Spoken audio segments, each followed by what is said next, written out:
The question now hanging over the city of Cleveland is bigger than a single preseason game, bigger than a box score, and bigger than any coach's carefully measured words at a press conference. It's about what happens when undeniable performance collides headfirst with politics, pecking orders, and the fragile balance of power inside an NFL locker room.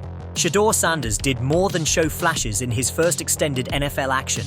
He executed with a calm and confidence that veterans spend years trying to master, and he did it while wearing the weight of expectations that no other rookie quarterback in this draft class carried. That weight isn't just about being a mid-round pick with little to no guarantees. It's about being the son of Deion "Primetime" Sanders, a man whose shadow stretches across football history and culture alike. Every throw Shedeur makes, every rep he takes, is magnified, dissected, celebrated, and criticized in ways that most rookies never experience. And yet, when the lights came on and the Panthers' defense sent real pressure, Shadore Sanders didn't just survive, he thrived. 2 touchdowns, no giveaways, and the kind of pocket movement that silenced doubts before igniting them again the next morning when head coach Kevin Stefanski refused to acknowledge what everyone had just seen with their own eyes. Instead of confirmation, fans got evasion. Instead of clarity, they got coach speak about evaluation, process, and patience. Those words are meant to soothe, to remind people that development takes time. But to a city like Cleveland, they sounded like excuses, a delay tactic in a town that has run out of patience after decades of quarterback false starts. The Browns didn't just draft another quarterback. They stumbled into a story, one where performance demands opportunity and where hesitation looks like fear. If Shadore Sanders hasn't earned first-team reps after a night like that, what does it even take? The truth is hidden under layers of context. Quarterback depth charts are rarely as simple as the best man playing. They're shaped by money, contracts, prior commitments, and locker room politics. Kenny Pickett arrived with the expectation of being the guy brought in with starter money. Dillon Gabriel is a project they've invested time and resources into. Joe Flacco, though aging, is a trusted veteran who once steadied this team when chaos reigned. And then there's Sanders, the 5th rounder, with a famous last name, minimal financial investment, and a tidal wave of media attention. That combination makes him dangerous, not just to opposing defenses, but to the carefully constructed hierarchy inside the Browns building. Stefanski knows what unleashing him with the first-team offense means. It isn't just about evaluating football skill anymore. It's about igniting a quarterback controversy the second Sanders shows chemistry with Amari Cooper or hits David Njoku in stride. It's about explaining to veterans why the rookie with no skins on the wall is getting snaps that were supposed to belong to others. And it's about bracing for the circus that comes with Deion Sanders' son taking command of an NFL offense. But here's the problem. The circus is already here. When Deion tweets 3 words, millions of people see it.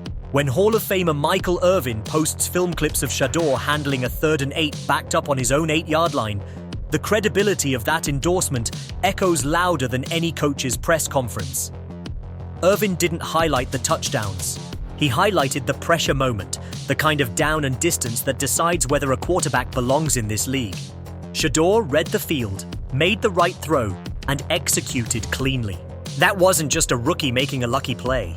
That was a quarterback proving he can handle NFL football in its rawest form, and Irvin stamped it publicly, essentially daring the Browns to acknowledge it. Fans saw it, analysts saw it, former players saw it, but inside the Browns building, Stefanski seemed determined to downplay it. Evaluation mode, he called it. Patience, he reminded everyone. To some, that sounded reasonable. To most, it sounded like denial. Because Cleveland has lived through this cycle too many times before. They've seen quarterbacks arrive with hype, they've seen coaches hedge their bets, and they've seen opportunities slip through the cracks because someone wanted to protect a depth chart rather than chase the future staring them in the face. Friday night wasn't just another preseason game, it was a revelation. The stats were strong, but the tape was stronger. Sanders slid away from pressure with natural footwork, adjusted protections at the line like he'd been doing it for years, and never once put the football in harm's way despite being pressured on nearly half his dropbacks. That is not normal rookie behavior. That is not luck. That is discipline, preparation, and instinct. And it's the kind of performance that should. When the Browns took the field against the Panthers, nobody expected Shadore Sanders to reshape the narrative of Cleveland football in a single night. Yet by the time he walked off the field, the stadium had felt something rare: confidence.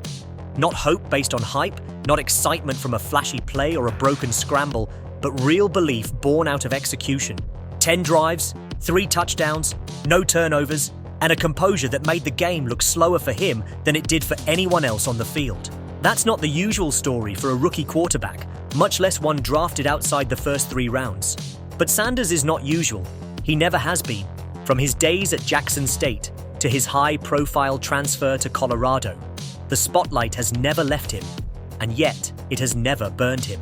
He's carried his father's legacy without letting it consume him, balancing the magnetism of the Sanders name with his own hunger to carve an identity that's distinctly his. That balance was on full display in his NFL debut. When the Panthers dialed up pressure, Sanders didn't panic. He shifted, slid, kept his eyes downfield, and delivered strikes. When the pocket collapsed, he avoided catastrophic losses by throwing the ball away or taking controlled sacks. When disguised blitzes came, he recognized them, adjusted, and still managed to keep the offense on schedule. That's the difference between a rookie overwhelmed and a rookie ready. It was the kind of performance that normally launches a career trajectory forward. Instead, in Cleveland, it sparked hesitation. Kevin Stefanski's post-game words weren't celebratory. They weren't even neutral. They were evasive.